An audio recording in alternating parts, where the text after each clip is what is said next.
ನನ್ನ ಮುಂದೆ ಕಾಣ್ತಾ ಇದೆ ಈಗ ಹಳೆಯ ರಕ್ಕಸಗಿ ಗ್ರಾಮ ಸ್ನೇಹಿತರೆ. ಈ ಜಾಲಿ ಬೆಳೆದಿರೋದು ನಿಮ್ಮ ಮನೆನೇ? ನಮ್ಮ ಮನೆಯೇ. ರಕ್ಕಸಗಿ ತಂಗಡಿಗೆ ಯುದ್ಧ ನಡೀತಲ್ಲ ಆ ಗ್ರಾಮದ ಮನೆಗಳು, ಹಳೆ ಮನೆಗಳು. 3,000 ಜನ ವಾಸ ಇದ್ದಂಥ ರಕ್ಕಸಗಿ ಗ್ರಾಮ ಇದು.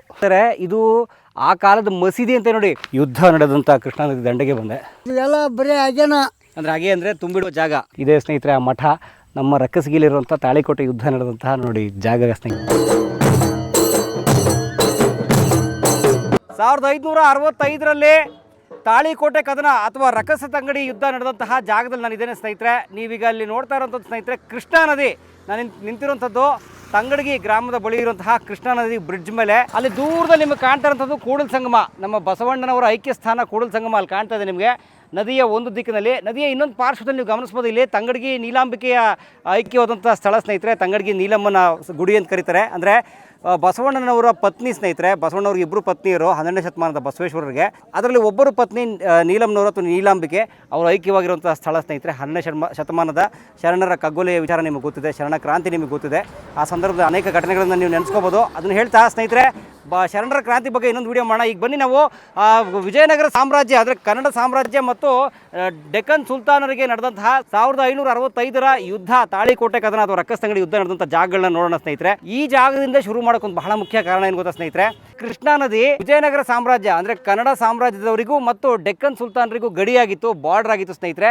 ಇದು ದಕ್ಷಿಣ ಭಾಗ, ಅಂದರೆ ನದಿಯ ದಕ್ಷಿಣ ಭಾಗ ಅಥವಾ ಹಂಪಿಯ ಕಡೆ ಹೋಗುವಂಥ ಜಾಗ ಸ್ನೇಹಿತರೆ. ಈ ರಸ್ತೆ ದಯವಿಟ್ಟು ತೋರಿಸಿ ನೋಡಿ. ಈ ರಸ್ತೆ ಇದೆಯಲ್ಲ, ಇದು ಹಂಪೆ ಅಥವಾ ವಿಜಯನಗರದ ಕಡೆ ಹೋಗುತ್ತೆ ಸ್ನೇಹಿತರೆ. ರಸ್ತೆ ಇದು ಹುನಗುಂದ ಇಳಕಲ್ ಮೇಲೆ.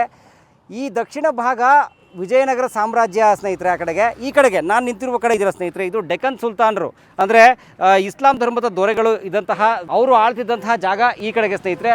ನದಿಯ ಉತ್ತರ ಭಾಗ ಡೆಕ್ಕನ್ ಸುಲ್ತಾನರು, ನದಿಯ ದಕ್ಷಿಣ ಭಾಗ ಕನ್ನಡ ಸಾಮ್ರಾಜ್ಯ ಅಥವಾ ವಿಜಯನಗರ ಸಾಮ್ರಾಜ್ಯ. ಆ ಒಂದು ಸ್ಟ್ರಾಟಜಿಕ್ ಪಾಯಿಂಟಲ್ಲಿ, ಆ ಗಡಿಯಲ್ಲಿ ನಾನು ನಿಂತಿದ್ದೀನಿ ಸ್ನೇಹಿತರೆ. ಇದು ವಿಜಯಪುರ ಜಿಲ್ಲೆ, ಅಂದರೆ ಆಗಿನ ಬಿಜಾಪುರ ಜಿಲ್ಲೆ ಮುದ್ದೇಬಿಹಾಳ ತಾಲೂಕಿನ ತಂಗಡಗಿ ಗ್ರಾಮ. ಮುಂದೆ ತಂಗಡಗಿ ಗ್ರಾಮ ಬರ್ತಿರೋ 1 ಕಿಲೋಮೀಟರ್ ದೂರದಲ್ಲಿ ರಕ್ಕಸ ತಂಗಡಿ ಯುದ್ಧ ಅಂತ ಕರೀತಾರಲ್ಲ ಸ್ನೇಹಿತರೆ. ರಕ್ಕಸಗಿ ಮತ್ತು ತಂಗಡಗಿ ಅನ್ನೋಂಥ 2 ಗ್ರಾಮಗಳು. ಆ ಗ್ರಾಮಗಳು ರಕ್ಕಸಗಿಗೂ ಮತ್ತು ತಂಗಡಗಿಗೂ ಸುಮಾರು 20 ಕಿಲೋಮೀಟರ್ಗಳ ಅಂತರ. ಈ 2 ಗ್ರಾಮಗಳ ವ್ಯಾಪ್ತಿಯಲ್ಲಿ ನಡೆದಿರುವಂಥದ್ದು ಆ ಯುದ್ಧ. ಹೇಗೆ ನಡೀತು ಯುದ್ಧ ಎಲ್ಲ ವಿವರ ನಿಮಗೆ ತಿಳಿಸೋಕೆ ಅಂತ ಬಂದಿದ್ದೀವಿ. ಮೊದಲು ಸ್ನೇಹಿತರೆ ನಾವು ಇಲ್ಲಿ ತಂಗಡಗಿ ನೀಲಾಂಬಿಕೆಗೆ ಒಂದು ನಮಸ್ಕಾರ ಹಾಕ್ತಾ, ಆಕೆ ಆಶೀರ್ವಾದ ಎಲ್ಲರ ಮೇಲೆ ಇರಲಿ ಅಂತ ಕೇಳ್ಕೊತಾ, ಅಲ್ಲಿ ನೋಡಿ ಅಲ್ಲಿ ಬಸವೇಶ್ವರ ಐಕ್ಯ ಆಗಿರೋ ಸ್ಥಳ ಕೂಡಲ ಸಂಗಮ, ಅದಕ್ಕೂ ಒಂದು ನಮಸ್ಕಾರ ಹಾಕ್ತಾ ಈ ಸರಣಿ ಶುರು ಮಾಡೋಣ ಸ್ನೇಹಿತರೆ. ಬನ್ನಿ ಹೋಗೋಣ. ಮೊದಲು ತಂಗಡಗಿ ಗ್ರಾಮ ಹೇಗಿದೆ ನೋಡೋಣ, ನಂತರ ನಿಮಗೆ ರಕ್ಕಸಗಿ ಗ್ರಾಮ ತೋರಿಸ್ತೀನಿ.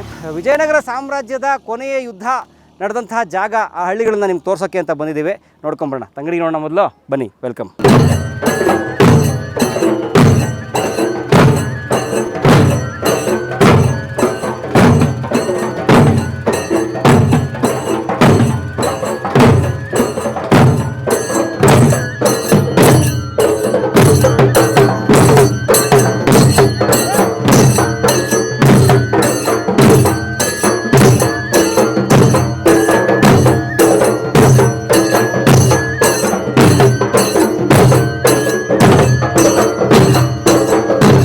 ನಾನೀಗ ಬಂದೆ ಸ್ನೇಹಿತರೆ ತಂಗಡಗಿ ಗ್ರಾಮದ ಒಳಗಡೆಗೆ ಸ್ನೇಹಿತರೆ. ನೋಡಿ, ಇದೇ ತಂಗಡಗಿ ಗ್ರಾಮ. ಇವತ್ತು ಈ ತಂಗಡಗಿ ಗ್ರಾಮ ತುಂಬ ಜಾಸ್ತಿ ಪಾಪ್ಯುಲೇಷನ್ ಇರುವಂತಹ ಒಂದು ಗ್ರಾಮ ಪಂಚಾಯಿತಿ ಇದು ತಂಗಡಗಿ ಗ್ರಾಮ. ಇದು ತಂಗಡಗಿ, ನಾನು ನಿಂತಿರೋದೇ ತಂಗಡಗಿ ಈ ಊರು. ಸೊ ರಕ್ಕಸಗಿ ತಂಗಡಗಿ ಗ್ರಾಮಗಳ ಮಧ್ಯೆ ನಡೆದಂಥ ಯುದ್ಧವನ್ನು ರಕ್ಕಸ ತಂಗಡಿ ಯುದ್ಧ ಅಂತ ಕರೀತಾರೆ. ಸೊ ಆ ತಂಗಡಗಿ ಇದೆ ಸ್ನೇಹಿತರೆ. ರಕ್ಕಸಗಿ ಮುಂದೆ ಇದೆ, ಇಲ್ಲಿಂದ ಸುಮಾರು 20 ಕಿಲೋಮೀಟರ್ ದೂರ ನಾನು ನಿಮಗೆ ತೋರಿಸ್ತೀನಿ. ಸೊ ಆ ತಂಗಡಗಿ ಇದೆ ನೋಡಿ. ಇವತ್ತು ಹೇಗಿದೆ ತಂಗಡಗಿ ಅಂತ ನೀವು ಗಮನಿಸ್ಬೋದು. ಬನ್ನಿ ಹೋಗೋಣ. ಇನ್ನು ಮುಂದಕ್ಕೆ ರಕ್ಕಸಗಿಗೆ ಹೋಗಬೇಕು.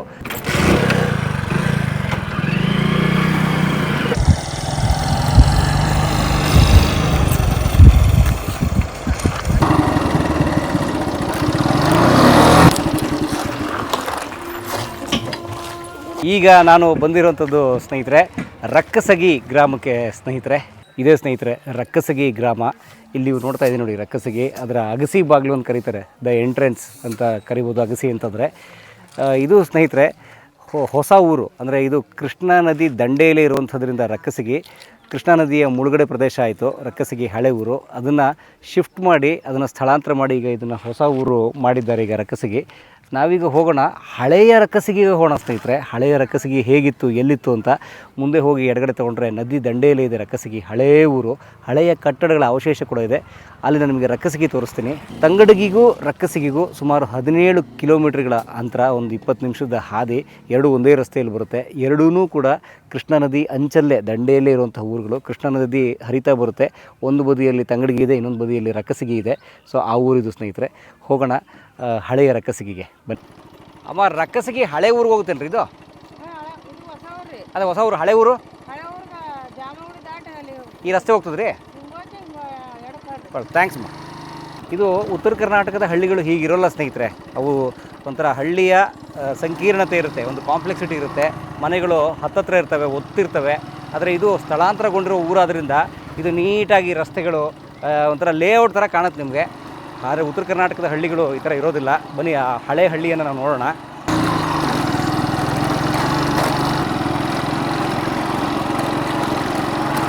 ನನ್ನ ಮುಂದೆ ಕಾಣ್ತಾ ಇದೆ ಈಗ ಹಳೆಯ ರಕ್ಕಸಗಿ ಗ್ರಾಮ ಸ್ನೇಹಿತರೆ. ನನಗಂತೂ ತುಂಬ ಕುತೂಹಲ, ಥ್ರಿಲ್ ಆಯಿತು. ನನಗಂತೂ ರೋಮಾಂಚನ ಆಗ್ತಾಯಿದೆ ಹಳೆಯ ರಕ್ಕಸಗಿ ಗ್ರಾಮವನ್ನು ನೋಡಿ.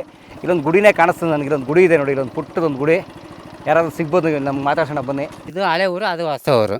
ಏನಾಗಿದೆ ಊರೆಲ್ಲ ಹಾಳಾಗಿದೆಯಲ್ಲ, ಯಾಕೆ? ಹೊಳಿ ಬಂದ ಸಂಬಂಧ ಹೊಸ ಊರು ಕೊಟ್ಟಾರ ಅಲ್ಲಿ. ಎಷ್ಟು ವರ್ಷ ಆಯಿತು? ಒಂದು 30 ವರ್ಷ ಆಯ್ತು, 35-40 ವರ್ಷ ಆಯ್ತು. ಈಗ ಈ ಊರು ಪೂರ್ತಿ ಹಾಳಾಗಿದೆ? ಹಾಂ, ಹಾಳಾಗೈತೆ. ಯಾರು ವಾಸ ಮಾಡ್ತಿಲ್ಲ? ಎಲ್ಲ. ಎಷ್ಟು ಮನೆ ಇದು ಸರಿ ರಕ್ಕಸಿಗಿಲಿ? ಇಲ್ಲಿ ರಕ್ಕಸಿಗೆ ಒಂದು 500 ಮನೆ, 600 ಮನೆ ಅದಾವೆ. 600 ಮನೆ? ದೊಡ್ಡೂರೇ? ದೊಡ್ಡ ಊರು ಐತೆ. ಹಾಂ ಹಾಂ. ಇದು ಸರ್, ಇಲ್ಲಿ ರಕ್ಕಸಿಗಿ ತಂಗಡಿಗೆ ಯುದ್ಧ ಅದು ತಾವು ಕೇಳಿದ್ದೀರಾ? ಕೇಳಿವಿ ಅಷ್ಟೇ, ನಮಗೆ ಪರಿಚಯ ಇಲ್ಲ. ಹಾಂ, ಅದು ಈ ಊರು ಮತ್ತೆ ಇದು ರಕ್ಕಸಿಗಿ ಮತ್ತು ತಂಗಡಿಗೆ ಇಲ್ಲಿ ನಡೀತು ಅಂತ ಹೇಳ್ತಾರೆ. ಸೊ ಅದ್ರ ಬಗ್ಗೆ ಏನನ್ಸುತ್ತೆ? ಅಷ್ಟೇ ಯುದ್ಧ ಮಾಡ್ಯಾರ ಅಂತ ಅನ್ಸುತ್ತೆ. ನಮಗೆ ಭಾಳ ಇಲ್ರಿ, ಪರಿಚಯ ಇಲ್ರಿ ಆ ಥರ. ಈಗ ಏನೇನು ಉಳ್ಕೊಂಡಿದೆ ಈ ಹಳೆ ಊರಲ್ಲಿ? ಇದೊಂದು ಮಠ ಉದೈತೆ ರೀ. ಹಾಂ. ಏನು ಉಳಿದಿಲ್ಲ ರೀ ಇಲ್ಲಿ. ಏನು ಉಳಿದಿಲ್ಲ? ಏನಿಲ್ಲ ರೀ. ನಿಂತೀವಿನೇನು ರೀ? ಹ್ಞೂ ಸರ್. ಹ್ಞೂ ರೀ, ಆಯ್ತು ಸರ್. ನಿಮ್ಮ ಮನೆಯಲ್ಲಿ? ನಮ್ಮ ಮನೆ ಅಲ್ಲಿ ಹೊಸೂರಾಗ ಐತೆ ರೀ. ಅಲ್ಲ, ಇಲ್ಲೇ ಇಲ್ಲೇ ಐತೆ, ಅಲ್ಲಿ ಮಗ್ಲು ಐತೆ ರೀ. ಇದೆ ರೀ.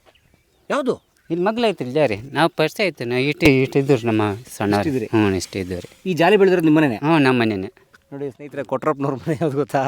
ಈಗ ಇಲ್ಲಿ ಜಾಲಿ ಮನೆಗಳಿತ್ತು, ನಮ್ಮ ಪರಿಚಯ ಐತೆ. ನಾವು ಶಾಲೆ ಇಲ್ಲೇ ಮನೆ ಇತ್ತು. ಮನೆಗಳು ಇದ್ದೇವೆ ರೀ ಇಲ್ಲಿ. ಅಬ್ಬಾ, ಬನ್ನಿ ಇಲ್ಲಿ ತೋರಿಸ್ತೀನಿ ಸ್ನೇಹಿತರೆ ನಿಮಗೆ. ನೋಡಿ, ಇಲ್ಲಿ ಈ ಥರ ಕಲ್ಲುಗಳು ಎಬ್ಬಿಸಿ ಈ ಥರ ಮಣ್ಣಿನ ಗುಂಪೆ ಬಿದ್ದಿರೋವಂಥದ್ದು ಇದೆಲ್ಲ ಮನೆಗಳ ತಳಪಾಯ ಸ್ನೇಹಿತರೆ, ಅವಶೇಷ. ನೋಡಿ, ಗಮನಿಸ್ಬೋದು. ನೋಡಿ, ಇಲ್ಲಿ ಯಾರ್ದೋ ಒಂದು ಮನೆ ಇತ್ತು ನೋಡಿ. ಇಲ್ಲಿ ಹಳೆ ಮನೆ ಎಲ್ಲ ಮಣ್ಣು ಕಲ್ಲು ಮಣ್ಕೊಂಡು ತೊಗೊಂಡು ಹೋಗ್ಯಾರ. ಕಲ್ಲು ಮಣ್ಣು ಸಮೇತ ತೊಗೊಂಡೋಗ್ಯಾರ. ಅಂದರೆ ಅವ್ರ ಹಳೆ ಮನೆ ಕಿತ್ತು. ಕಲ್ಲು ಬೇಕಲ್ರಿ, ಕಲ್ಲು ಮಣ್ಣು ಒಂದು ಹೊಸ ಮನೆ ಕಟ್ಸಾಕ. ಹ್ಞೂ ರೀ, ತೊಗೊಂಡೋಗ್ಯಾರ. ತೊಗೊಂಡೋದ್ರು. ಓಕೆ.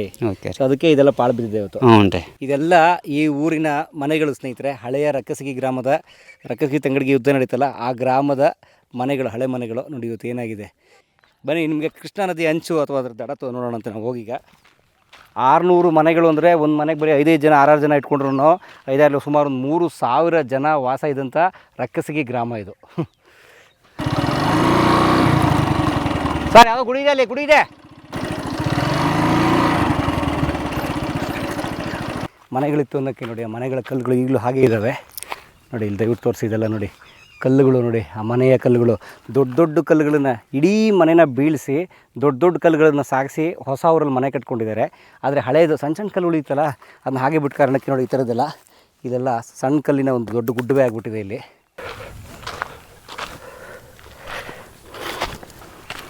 ಕೊಟ್ರಪ್ಪನವ್ರು ಇದೇನೋ? ಓ, ಮಸೀದಿ ಅಂತೆ ಸ್ನೇಹಿತರೆ. ನಮ್ಮ ಕೊಟ್ರಪ್ಪನವ್ರು ಹೇಳ್ತಾ ಇದ್ದಾರೆ ಇದು ಆ ಕಾಲದ ಮಸೀದಿ ಅಂತ ನೋಡಿ. ರಕ್ಕಸಗಿಲಿದ್ದ ಹಳೆ ಮಸೀದಿ ಇದು. ವಾವ್, ತುಂಬ ಚೆನ್ನಾಗಿದೆ ಇದ್ರ ಕಟ್ಟಡ, ಇದರ ವಾಸ್ತುಶಿಲ್ಪ ಎಲ್ಲ. ಅಂದರೆ ಈ ಇಸ್ಲಾಂ ಧರ್ಮದ ಏನು ಒಂದು ವಾಸ್ತುಶಿಲ್ಪ ಇರುತ್ತಲ್ಲ ಆ ರೂಪದಲ್ಲಿ ಕಟ್ಟಿರುವಂಥದ್ದು.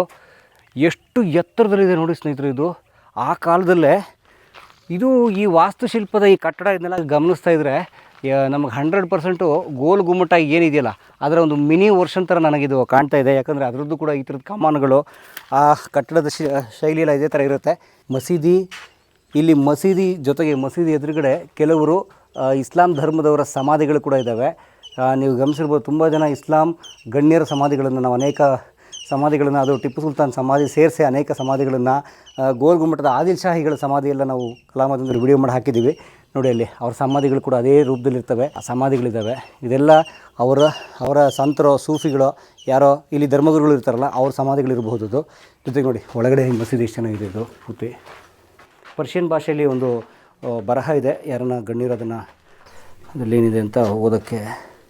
The image appears to show ancient Arabic script. I bear witness that there is no God except Allah and Muhammad is his servant and messenger. ಅಂತ ಬರೆದಿದ್ದಾರೆ. ಸೊ ಅದನ್ನು ಬರೆದಿರುವಂಥ ಮಸೀದಿ ಇದು. ಈಗ ಇದು ಕೂಡ ಪಾಳು ಬಿದ್ದಿದೆ, ಹಳೆ ಊರಿಗೆ ಶಿಫ್ಟ್ ಆಗಿದೆ. ಅಲ್ಲೊಂದು ಮಸೀದಿ ಇದ್ರೂ ಇರಬೇಕು ಹೊಸ ಊರಲ್ಲಿ.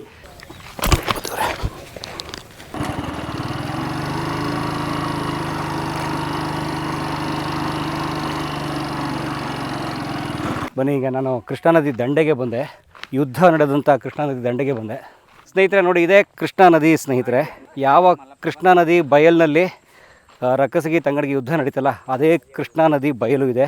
ಕೃಷ್ಣಾ ನದಿನೇ ಇದು ನೋಡಿ ನಿಮಗೆ. ಈಗ ಮಾರ್ಚ್ ತಿಂಗಳೀಗ, ಈಗ ಇನ್ನೂ ಮಳೆಗಾಲ ಶುರು ಆಗಿಲ್ಲ. ಹೋದ ಮಳೆಗಾಲದ ಡ್ಯಾಮ್ ನೀರು ತುಂಬಿತ್ತಲ್ಲ, ಅದನ್ನೇ ಸ್ವಲ್ಪ ಬಿಡ್ತಾ ಇದ್ದಾರೆ. ಆದರೆ ಹಿನ್ನೀರು ಸ್ನೇಹಿತರೆ ಇದು. ಮುಂದೆ ಹೋದರೆ ಸ್ನೇಹಿತರೆ ನಿಮಗೆ ಬಸವಸಾಗರ, ನಾರಾಯಣಪುರ ಜಲಾಶಯ ಕಾಣುತ್ತೆ ನಿಮಗೆ ಅಲ್ಲಿ. ಅದರ ಹಿನ್ನೀರಿದು, ಅದರ ಬ್ಯಾಕ್ ವಾಟರ್ಸ್ ಸ್ನೇಹಿತರೆ ಇದು ಬಸವಸಾಗರ ಡ್ಯಾಮ್. ಅದು ನಮ್ಮ ವಿಜಯಪುರ ಜಿಲ್ಲೆ ದಾಟಿ ಯಾದಗಿರಿ ಜಿಲ್ಲೆಗೆ ಬರುತ್ತದು. ಆ ಬಸವಸಾಗರ ಡ್ಯಾಮ್ನ ಹಿನ್ನೀರಿದು ಬ್ಯಾಕ್ ವಾಟರ್, ಅದಕ್ಕೋಸ್ಕರ ತುಂಬಿದೆ ಇದು. ಬನ್ನಿ, ಇಲ್ಲೊಬ್ರು ಹಿರಿಯರು ಬಂದವರು ಮಾತಾಡ್ಸೋಣ. ಸರ್ ನಮಸ್ತೆ ಹಿರಿಯರೇ. ನೋಡಿ, ಇಲ್ಲಿ ರೈತರು ಹೊಲಕ್ಕೆ ಮೋಟ್ರು, ಅವ್ರ ಕಬ್ಬಿನ ಗದೆಗೆ ಮೋಟ್ರ್ ಹಾಕ್ಬೇಕಲ್ಲ, ಅದು ತೊಗೊಂಡು ಹೋಗ್ತಾ ಇದ್ದಾರೆ. ನಿಮ್ಮ ಹೆಸರೇನು?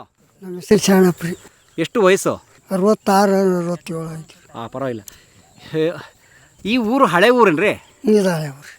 ಎಷ್ಟು ವರ್ಷ ಆಯಿತು ಶಿಫ್ಟಾಗಿ? ಇದು ಈಗ ಒಂದು 30-35 ಮೇಲೆ ಆಗೈತಿ ನೋಡ್ರಿ. ಹಾಂ, ಹೇಗಿತ್ತು ಹಳೆ ಊರು ಇದು? ಭಾರಿ ಇತ್ತು ರೀ, ಎಲ್ಲ ಮತಿ ಮಾಡು. ಹೇಗಿತ್ತು ಹೇಳಿ ಒಂಚೂರು ಚೆನ್ನಾಗಿ. ಚಲೋ ಇತ್ತು ರೀ. ಹಾಂ, ಏನೇನಿತ್ತು ಈ ಊರಲ್ಲಿ? ಏನೇ ಇಲ್ಲ ರೀ, ಒಣ ಬೇಸ ಬೆಳಿತಿದ್ರು. ಬೀಜಾಳ, ಕಾಡ್ಲಿ, ಒಣ ಬೇಸಾಯ, ಒಣ ಬೇಸ ಬೆಳಿತಿದ್ರು. ಮತ್ತು ಇದು ಡ್ಯಾಮ್ ಆಯ್ತು, ಈಗ ಕಬ್ಬು ಹಚ್ಚೋದು ಅದನ್ನು ಮಾಡ್ತಾರೆ. ಭಾಳ ಸಿಸ್ಟಮ್ ಇತ್ತು ರೀ ಹಳೆ ಊರಾಗ. ಏನು ಸಿಸ್ಟಮ್ ಇತ್ತು? ಹಾಗೆ ಹಾಕೋದು, ಜೋಳ ಬೆಳೆದು. ಅದು ಈಗೇನಿಲ್ಲ, ಜೋಳ ಇಲ್ಲ, ಒಂದು ಮೇವಿಲ್ಲ. ಈಗ ಏನೂ ಇಲ್ಲ ರೀ. ಮತ್ತೇನು ಕಬ್ಬು ಹಚ್ಚಿಬಿಟ್ರೆ ಏನು ದನಗಳಿಗೆ ಒಂದು ಇಡೀ ಮೇವು ಹಾಕಕ್ಕೆ ಮೇವೆಲ್ಲ, ಕಾಳಿಲ್ಲ, ಕಾಳೆಲ್ಲ, ಬರೀ ಕಬ್ಬು. ಯಾಕೆ ಹಿಂಗೆ ಹೊಂಟ್ಬಿಟ್ರು ಜನ? ಮತ್ತು ಈಗ ಇದು ಡ್ಯಾಮ್ ಒಂದು ಆತ್ರಿ, ಭೂಮಿ ಕಂಡಬಿಟ್ಟು ಭೂಮಿ ಅದು. ಮತ್ತು ಸ್ವಲ್ಪ ಇದ್ದರು ಅವರು ಇದು ಮಾಡ್ಕೊಂಡು ನೀರಾವರಿ ಮಾಡ್ಕೊಂಡು ಮಾಡಕತ್ತಾರೆ. ಅಂದರೆ ಒಂಥರ ಈ ಡ್ಯಾಮು ಮತ್ತು ನೀರಾವರಿ ನಿಮ್ಮ ಊರಿಗೆ ತೊಂದರೆ ಕೊಡ್ತಾ ಇದೆ. ಮತ್ತು ಹೆಂಗೆ ಮಾಡ್ತಾರೇನ್ರಿ, ನಾವೇನು ಮಾಡೋ. ಅಲ್ಲಿ ಊರು ಹಿರಿಯರಿಗೆ ಗೊತ್ತಿರ್ತದೆ ರೀ. ಈ ಊರಲ್ಲಿ ಯುದ್ಧ ನಡೀತಂತಲ್ಲ, ಏನಾರು ಗೊತ್ತಾ ನಿಮಗೆ? ರಕ್ಕಸಗಿ ತಂಗಡಿಗೆ ಯುದ್ಧ ನಡೀತು ಅಂತಾರಲ್ಲ, ಅದು ಏನು ಗುರ್ತಿಲ್ಲ ರೀ ನಮ್ಗೆ. ನಾವು ಸಣ್ಣವರಾದಾಗ ನಮ್ಗೆ ಹೆಂಗೆ ಗುರ್ತಿರಿ. ಭಾಳ ದಿವಸ ಆತ್ರಿ ಅದು ಯುದ್ಧ ಆಗಿ. ಅದು ಯುದ್ಧ ಆಯ್ತು ಭಾಳ ದಿನ ಆತ್ರಿ. ಈಗ ಏನು ಇಲ್ಲ ರೀ, ಪರಿಸ್ಥಿತಿ ಹಿಂಗೈತೆ ನೋಡಿ. ದನಗಳಿಗೆ ಮೇವಿಲ್ಲ, ನೀವು ಕಾಳಿಲ್ಲ, ಮತ್ತು ಏನು ಮಾಡಿದ್ರು, ಕಬ್ಬು ಹಚ್ಕೊಂಡು ಕುಂತ್ಬಿಟ್ಟಾರ. ಆದರೆ ಡ್ಯಾಮ್ ನೀರು ಇದೆಯಲ್ಲ, ಇನ್ನೂ ತಿನ್ನೋ ಕಾಳು ಕಡಿಯೆಲ್ಲ ಬೆಳಿಬೋದಲ್ಲ? ಬೆಳಗ್ಗೆ ಕಾಳು ಕಡಿ ಏನು ಬೆಳಿತಾರೆ? ಕಬ್ಬು ಹಚ್ಚಿದ್ರೆ ಕಾಳು ಕಡಿ ಎಲ್ಲಿ ಬರೋದಿಲ್ಲ. ಕಬ್ಬು ಹಚ್ಚಿದ್ರೆ ಕಾಳು ಕಡಿ ಇಲ್ಲ, ದನಕ್ಕೆ ಮೇವಿಲ್ಲ. ಇಲ್ಲ, ನೀವು ಹೇಳ್ತಾ ಇಲ್ಲ, ಹಿರಿಯರು ಹೇಳ್ಬೇಕಲ್ಲ ಹುಡುಗರಿಗೆ, ಹೊಸ ಹುಡುಗರಿಗೆ. ಅಲ್ಲ, ಹಿರಿಯರ ಕಬ್ಬು ಹಚ್ಚಾರ, ಮತ್ತು ಹುಡುಗರು ಏನು ಮಾಡ್ತಾವ್ರಿ? ನಮ್ಮಂಥ ಹಿರಿಯರ ಹಚ್ಚಾರ, ನಮ್ಕಿರ ಹಿರಿಯರು. ಆದರೆ ನಿಮ್ಮ ಕಾಲದಲ್ಲಿ ಕಾಳು ಬೆಳಿತಿದ್ರಿ. ಬೆಕ್ಕರಿ ಕಾಳು, ಕಡ್ಲಿ, ಗೋಧಿ, ಜೋಳ, ಮುಂಗಾರಿ, ತೊಗರಿ ಬೆಳಿತಿದ್ವಿ. ಏನಿಲ್ಲ, ಭಾಳ ಪರಿಸ್ಥಿತಿ ಐತಿ ರೀ ಇದು ಡ್ಯಾಮ್ ಆಗಿ. ಏನೀಗ ನೌಕರಿ ಇದ್ದವರು ಅಷ್ಟು ಬದುಕೋದು, ಅವರು ಮತ್ತೆ ಇದು ಮಾಡ್ಕೊತ ಹೋದ್ರೆ ಇದಾಗ್ತೈತಿ. ಈಗ ಹುಡುಗರಿಗೆ ನೌಕರಿನೂ ಬರಲ್ದು. ಮತ್ತು ಹೆಂಗೆ? ಹಿಂಗಾಗಿ ಪರಿಸ್ಥಿತಿ ಸಾಣದಿಲ್ಲ ರೀ. 100 ಚೀಲ ಬೆಳೆದ್ರೆ ಹಾಗೆ ಊರು ತುಂಬ ಹಾಗೆ. ಇದು ಎಲ್ಲ ಬರೀ ಹಾಗೇನ. ಅಂದರೆ ಹಾಗೆ ಅಂದರೆ ತುಂಬಿಡುವ ಜಾಗ, ಅಂದರೆ ಕಾಳು ಕಡಿ ಬೆಳೆದು ತುಂಬಿಡುವ ಜಾಗ, ಕಣಜ. ಕಡ್ದು ಕಾಸಿ ಹಾಗೆ ಕಡ್ದು ಹಾಗೆದಾಗ ಹಾಕೋದು ಜೋಳ ರೀ, ತುಂಬೋದು ಹಾಗೆ. ಅವ್ನು ನಾಗರಮ್ಮ ಸನ್ಯಾಗ ತಕ್ಕೊಳ್ಳೋದು. ನಾಗರಮಾಸೆ, ನಾಗರ ಪಂಚಮಿಲಿ. ಈಗೇನು ಇಲ್ಲ, ಹಾಗೇನೂ ಇಲ್ಲ, ಏನೂ ಇಲ್ಲ. ಈಗ ಕೇಳಬಾರ್ದು. ಈಗ ಬರೀ ಹೊಗೆ. ಒಟ್ಟಿಗೆ ಕೂಳು ಸಿಕ್ಕಿಲ್ಲ ನಮ್ಗೆ. ನಮ್ಮಪ್ಪ ನಮ್ಮವ್ರಿಗೆ ನಾವು ಕೂಳು ಸಿಕ್ಕಿಲ್ಲ. ನಮ್ಗೆ ಇಟ್ಟು ಊಟ ಮಾಡಿಸ್ಬೇಕು, ಮಕ್ಕೋಬೇಕು ಉಪವಾಸ. ಅಂತಿಂಥ ಪರಿಸ್ಥಿತಿ ನೋಡೀವಿ ನಾವು. ಈಗ ಇದು ದೊಡ್ಡ ಇದು ಗಿಡ, ಇದು ದಗದ ಸಾಣದಲ್ಲಿ ಇದು. ಇಂಥದ್ದು ಬಿಡ, ಅದ್ರದ್ದೇನಂತಾರೆ ನಮ್ಗೆ. ನಾವ್ಯಾರ ಹೇಳಿದ್ವಿ ಏನಂತಾರೆ, ಅದು ಇಂಥದ್ದು ಬಿಡ, ಅದನ್ನೇನು ಕೇಳ್ತೀರಿ. ಕಲಿಗೆ ದೊಡ್ಡದೈತಿ. ಈಗ ಕೈ ರೊಕ್ಕ ಅವಾಗೆಲ್ಲ ಸಾಕಷ್ಟು ದುಡ್ದು ಮಾಡಿ ಈಗ ಏನೈತಿ. ನಿಮ್ಮ ಹೊಲ ಎಷ್ಟಿದೆ? ನಮ್ಮದೊಂದು 2 ಎಕರೆ ಐತಿ. ಏನು ಹಾಕಿರಿ? ತೊಗರಿ ಹಾಕಿದ್ದೀವಿ. ನೀವು ಕಬ್ಬು ಹಾಕಿಲ್ಲ? ಇಲ್ಲರಿ, ಕಬ್ಬು ಹಾಕಿಲ್ಲ ರೀ. ಈ ಡ್ಯಾಮ್ ಕಟ್ಟಕ್ಕೆ ಮೊದಲು ಮಳೆ ಇಲ್ದಿರುವಾಗ ನೀರು ಇರ್ತಿದ್ವಾ, ಹೊಟ್ಟೋಗ್ತಿದ್ವಾ? ಹಂಗಲ್ರಿ, ದೇವಳಿ ಅಂತೇಳಿ ಹೊಳಿ ಬರ್ತೈತೆ ರೀ. ಹಚ್ಚಿ ದಂಡಿ ಗಡ್ಡಿ ಇತ್ತು. ಗಡ್ಡಿಯಲ್ಲಿ ಅಲ್ಲಿ ಮೋಗ ಕಾಣುತ್ತಲ್ರಿ ಮುಂದೆ, ಅಲ್ಲಿ ಕರ್ಗ ಅಲ್ಲಿ ತನಕ ಗಡ್ಡಿ ಇತ್ತು. ಆ ಚಿಕ್ಕಲೊಳಿ ಈ ಚಿಕ್ಕದು ಹಾಂ. ಆ ಚಿಕ್ಕಲೊಳಿ ಪೂರ ಬಂತಪ್ಪ ಅಂತಂದ್ರೆ ಇದು ತುಂಬಿಬಿಡೋದು ಹೊಳಿ ಎರಡು ಸೂಸ್ ಮಟ್ಟ ಆಗುವು ಆಯ್ತು ಜವಳಿ ಅಂತೇಳಿ ಆ ಹೊಳಿ ಬಂದ ಕೂಡಲೇನ ಇಳಿದು ಬಿಡೋದು. ಹ್ಞೂ ಒಂದು ತಿಂಗಳ 15 ದಿನ ಅಟೇ ಇರ್ತಿತ್ತು, ಇಳಿದು ಬಿಡೋದು, ಕಲಾಸ ಬಚ್ಚಲಾಗಿಬಿಡೋದು ಹೊಳಿ. ಮತ್ತಿಲ್ಲ ಇಲ್ಲ ಮತ್ತೆ ಹೊಳಿ ಬರ್ತಿದ್ದೆ ಯಾವಾಗಲೂ ತುಂಬಿರ್ತಿರ್ಲಿಲ್ಲ. ಇಲ್ಲ ಇಲ್ಲ ಇಲ್ಲ ಮಳೆಗಾಲ ಮುಗಿದ್ಮೇಲೆ ಮುಗೀತು. ಮಳೆಗಾಲ ಮುಗಿತು. ನೋಡಿದ್ರ ಸ್ನೇಹಿತರೆ, ಯುದ್ಧ ನಡೆದದ್ದು ಜನವರಿ ತಿಂಗಳಲ್ಲಿ. ನೀವು ಈಗ ಇದನ್ನು ಗಮನಿಸ್ಬೋದು. ಜನವರಿ ತಿಂಗಳಲ್ಲಿ ರಕ್ಕಸ್ಗಿ ತಂಗಡಿಗೆ ಯುದ್ಧ ನಡೆದದ್ದು. ಆಗ ಡ್ಯಾಮ್ ಇಲ್ಲ, 430-450 ವರ್ಷದ ಹಿಂದೆ. ಆಗ ಇಲ್ಲಿ ಸುಲಭವಾಗಿ ಆನೆಗಳು ಕುದುರೆಗಳು ದಾಟಿ ಯುದ್ಧ ಮಾಡೋಕ್ಕೆ ಬಹಳ ಪ್ರಶಸ್ತವಾದಂಥ ಸಮಯ ಅದು. ಅದನ್ನು ಅಜ್ಜ ಹೇಳಿದ್ದು. ಅಜ್ಜ ಹೋಗಿ ಬರ್ತೀನಿ. ಏನು ಸ್ನೇಹಿತರೆ, ಈ ಅಜ್ಜ ಎಂಥ ಸಾಮಾಜಿಕ ಸಮಸ್ಯೆ, ಒಂದು ವಿಪ್ಲವವನ್ನು ಎದುರುಗಿಟ್ರು ಅಂತಂದರೆ, ಡ್ಯಾಮ್ ನೀರು ಬರೋಕ್ಕೆ ಮುಂಚೆ ಇದು ಪೂರ್ತಿ ಮಳೆ ಆಶ್ರಿತ ಭೂಮಿ ಮತ್ತು ಮಳೆಯಿಂದ ಮಾತ್ರ ಬೆಳೀತಿದ್ದಂಥ ಒಣಭೂಮಿ ಇದ್ದಾಗ ಇಲ್ಲಿ ಜನ ರೈತರು ತಮ್ಮ ಮನೆಗೆ ಬೇಕಾದಂತಹ ಮಳೆಯಿಂದ ಆಶ್ರಿತರಾಗಿ ಕಾಳು ಕಡಿ ಧಾನ್ಯ ಇದನ್ನೆಲ್ಲ ಬೆಳೀತಾಯಿದ್ರು. ಆದರೆ ಈಗ ಏನಾಗಿದೆ ಅಂತಂದರೆ, ಬಹುತೇಕ ಕರ್ನಾಟಕದಲ್ಲಿರುವಂಥ ಬಹುತೇಕ ಡ್ಯಾಮ್ ಸುತ್ತಮುತ್ತ ನೀರಾವರಿ ಜಮೀನುಗಳಲ್ಲಿ ಈಗ ಬೆಳೀತಾ ಇರೋದು ಬಹುತೇಕ ಕಬ್ಬು ಮಾತ್ರ.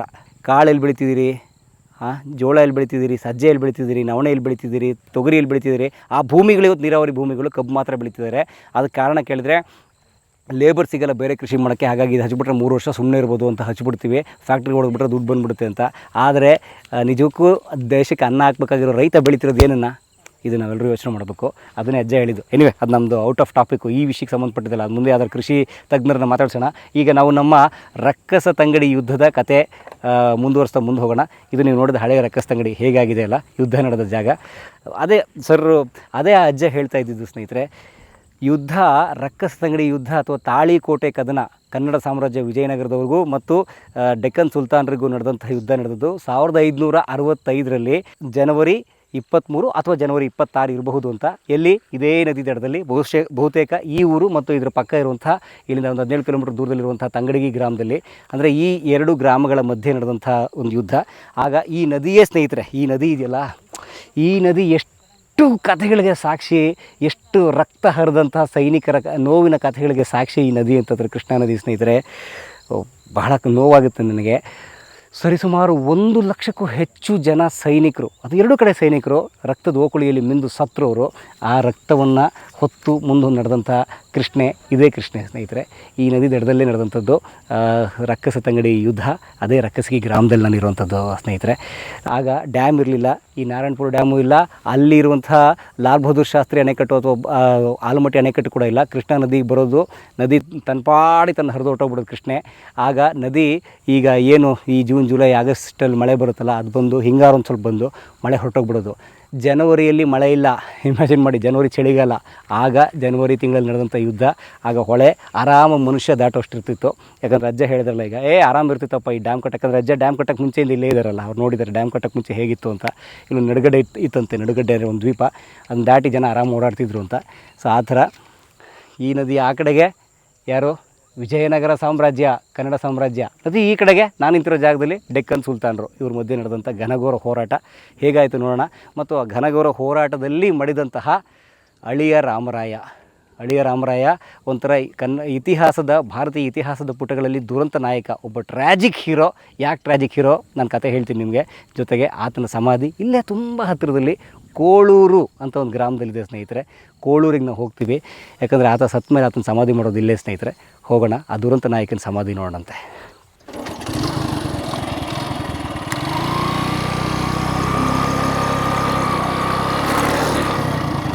ಇದೇ ಸ್ನೇಹಿತರೆ ಆ ಮಠ. ನಮ್ಮ ರಕ್ಕಸಗಿಲಿರುವಂಥ ತಾಳಿಕೋಟೆ ಯುದ್ಧ ನಡೆದಂತಹ ನೋಡಿ ಜಾಗ ಸ್ನೇಹಿತರೆ, ಇದೆಲ್ಲ ಅಲ್ಲಿನ ಮಠ. ಇದೊಂದು ಮಠ ಸ್ನೇಹಿತರೆ, ಆಗ ರಕ್ಕಸಗಿಲಿರುವಂಥ ಹಳೇ ಮಠ ಇದು. ಸೊ ಆ ಮಠದ ಮುಂದೆ ನಾನಿದ್ದೀನಿ. ಸೊ ಮುಂದೆ ಹೋಗೋಣ. ಈ ರಕ್ಕಸಗಿ ಗ್ರಾಮದಲ್ಲಿ ಇದು ತುಂಬ ಹಳೆ ಊರು, ಪುರಾತನವಾದ ಊರು ಅನ್ನೋಕ್ಕೆ ಸಾಕ್ಷಿ ಹೇಳೋಕ್ಕೆ ನೋಡಿ ಈ ಬಾವಿ ಇನ್ನೂ ನಮಗೋಸ್ಕರ ಕಾಯ್ಕೊಂಡಿದೆ ಸ್ನೇಹಿತರೆ. ಯಾಕಂದರೆ ಈಗಂತೂ ಈ ರೀತಿಯ ಬಾವಿಗಳನ್ನು ಕಟ್ಟೋದೇ ಇಲ್ಲ, ಈ ಥರದ ಡಿಸೈನು ಈ ಥರದ್ದೆಲ್ಲ ಕಲ್ಲಿನ ಬಾವಿ ಕಟ್ಟೋದೇ ಇಲ್ಲ ಸ್ನೇಹಿತರೆ. ಈಗೆಲ್ಲವೂ ಬೋರ್ವೆಲ್ ಕಾಲ, ಇಡೀ ಭೂಮಿ ತಾಯಿಗೆ ತೂತಾಕಿ ನೀರು ಎತ್ಕೊಳ್ಳೋ ಕಾಲ. ಇದು ನೋಡಿ ಆ ಕಾಲದಲ್ಲಿ ಸ್ನೇಹಿತರೆ, ಇದು ಊರಿನ ಮಧ್ಯದ ಬಾವಿ ಅನಿಸುತ್ತೆ, ಅಥವಾ ಮಠದ ಪಕ್ಕದಲ್ಲೇ ಇದೆ. ಮಠ ಇದೆಯಲ್ಲ, ಮಠದ ಪಕ್ಕದಲ್ಲೇ ಇದೆ. ಸೊ ಹಾಗಾಗಿ ಮಠದ ಉಪಯೋಗಕ್ಕೋ ಅಥವಾ ಇಲ್ಲಿನ ಜನರ ಉಪಯೋಗಕ್ಕೂ ಇರ್ಬೋದು ಒಂದು ಬಾವಿ ತೋಡಿದ್ದಾರೆ. ಇವತ್ತಿಗೂ ಅದ್ರಲ್ಲಿ ನೀರಿದೆ ಅನ್ನೋದೇ ಅದು ಭಾಳ ಸೋಜಿಗದ ಸಂಗತಿ. ಮತ್ತು ನೀರು ಭಾಳ ಚೆನ್ನಾಗಿದೆ ಅನ್ನೋದು ಕೂಡ ಸೋಜಿಗದ ಸಂಗತಿ. ಇದೇನೋ ಕಸ ಬಿದ್ದಿರಬೇಕಷ್ಟೇ. ನೋಡಿ ಆ ಕಾಲದಲ್ಲಿ ತುಂಬ ಆಳಕ್ಕೆ ಕೈಯಲ್ಲೇ ಬಾವಿ ತೆಗೆದು ಊರಿನವರೆಲ್ಲ ಸೇರಿಕೊಂಡು ಅದಕ್ಕೆ ಕಲ್ಲು ಕಟ್ಟಿ ಎಷ್ಟು ಚೆನ್ನಾಗಿ ತಮ್ಮೂರಿಗೆ ಒಂದು ಬಾವಿ ಮಾಡ್ಕೊಂಡಿದ್ದಾರೆ ನೋಡಿ ಇವರು. ಅಬ್ಬಾ ಹೇಗಿತ್ತು ಒಂದು ಇಡೀ ಜೀವನ ಹಳ್ಳಿ ಬದುಕು ಅನ್ನೋದನ್ನು ಈ ಬಾವಿ ಕೂಡ ಹೇಳ್ತಾ ಇದೆ. ಬರೀ ರಕ್ಕಸಿಗೆ ಮಾತ್ರ ಅಲ್ಲ, ಬಹುತೇಕ ಭಾರತದ ಹಳ್ಳಿ ಬದುಕುಗಳು ಹೀಗಿತ್ತು. ಒಂದು ಊರು ಮಧ್ಯೆ ಒಂದು ಗುಡಿ, ಮನೆಗಳು, ಒಂದು ಮಠ, ಅಲ್ಲೊಂದು ಭಜನಾ ಮಂಡಳಿ, ಒಂದು ಬಾವಿಗೆ ನೀರು ಸೇದಲಿಕ್ಕೆ ಎಲ್ಲರೂ ಬರ್ತಿದ್ರು, ತಮ್ಮ ಕಷ್ಟ ಸುಖದ ಎಕ್ಸ್ಚೇಂಜ್ ಆಗ್ತಿತ್ತು. ಎಂಥ ಕಾಲ ಅಬ್ಬಾ. ಹೇಗನ್ಸುತ್ತೆ ಈ ಊರಲ್ಲಿ ಹುಟ್ಟಿ ನೀವು? ಇಡೀ ಕರ್ನಾಟಕ ಅಥವಾ ಇಡೀ ಭಾರತದ ಇತಿಹಾಸ, ಈ ಊರಿನ ಹೆಸರಿದೆ ಇತಿಹಾಸದಲ್ಲಿ, ಏನಿಸುತ್ತೆ? ನಾವು ಒಂದು ಸಲ ಎಲ್ಲೇ ಹೋಗಿದ್ವಿ, ಬೆಂಗಳೂರು ಹೋಗಿದ್ವಿ. ಅಲ್ಲಿ ಕೋರ್ಟ್ನಾಗ ಕೇಳಿದ್ರು ಅವರು, ಹಿಂಗೆ ಮುದ್ದೇವ ತಾಲೂಕು ಅಂದ್ವಿ, ಅವರು ರಕೇಶ್ ತಂಗಡಿ ಕಾಳು ಗೊತ್ತಾನ ಅಂದರು. ಹೌದು ಅಂತಂದಿವಿ ಅವ್ರು. ಕೋರ್ಟಲ್ಲಿ? ಹಾಂ, ಕೋರ್ಟಲ್ಲಿ ನೋಡಿ, ಹೌದು ಅಂತ ಹೇಳಿದ್ವಿ. ಸೂಪರ್. ಸೊ ಇಡೀ ಭಾರತದ ಇತಿಹಾಸದಲ್ಲಿ ನಿಮ್ಮೂರು ರೆಕಾರ್ಡ್ ಆಗಿದೆ. ಹೌದು ಹೌದು ಹೌದು ಅಂಥ ಊರು ನಿಮ್ಮದು. ಗ್ರೇಟ್. ರಕೇಶ್ ಹೌದು. 1565 ಆಗೈತಿ. ನೋಡಿ ಸರ್, ಗೊತ್ತದು. 1565. ವಾವ್.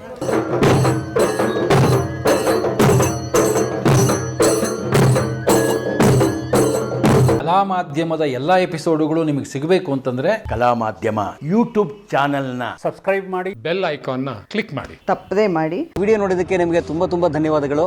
ಪುಸ್ತಕಗಳನ್ನು ಓದು ಮನಸ್ಸನ್ನು ಅರಳಿಸುತ್ತೆ, ಬುದ್ಧಿಯನ್ನು ಚುರುಕು ಮಾಡುತ್ತೆ, ಕಾಣದ ಹೊಸಲೋಕವನ್ನು ಪರಿಚಯಿಸುತ್ತೆ. ಹಾಗಾಗಿ ಓದುವ ಸಂಸ್ಕೃತಿ ಹೆಚ್ಚಾಗ್ಲಿ. ಧನ್ಯವಾದ.